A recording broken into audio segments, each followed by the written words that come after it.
To identify an unknown person or determine who owns an object in Japanese, you rely on a single foundational noun, dare. Dare functions like a regular noun. To ask for someone's identity, use the standard polite pattern. Noun, wa, dare, desu ka. This literally translates to, as for that person, who is it?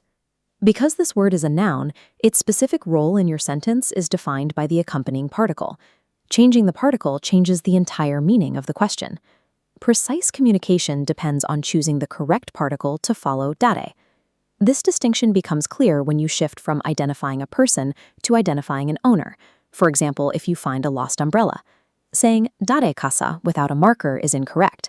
Use the possession particle no to link them, creating dare no kasa desu ka. If holding the item, omit the object entirely. Asking dare no desu ka is the natural way to say whose is it.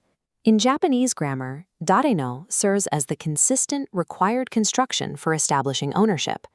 The grammar changes again when you focus on an action.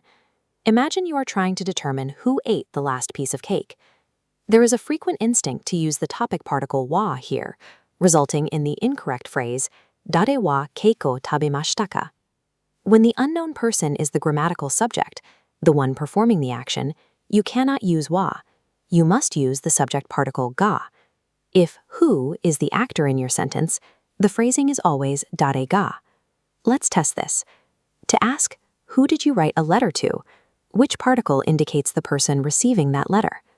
Because they are the target of the action, you use the particle ni. The correct question is, dare ni tegami o kakimashita ka? Particles define the role of the unknown person. Ga marks them as the one acting, while ni marks them as the one receiving.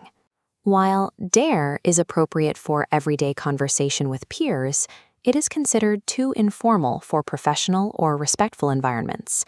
When addressing a superior, a customer, or someone you do not know well, you must use a more respectful term. The polite word denata replaces dare in these scenarios. You would ask, ano hito wa denata desu ka? To recap, use dare desu ka for identity and dare no for ownership. Use dare ga when the person is performing an action, and switch to denata for formal respect. To ask about people accurately, you must pair the correct root word with the specific particle that describes their role in the sentence.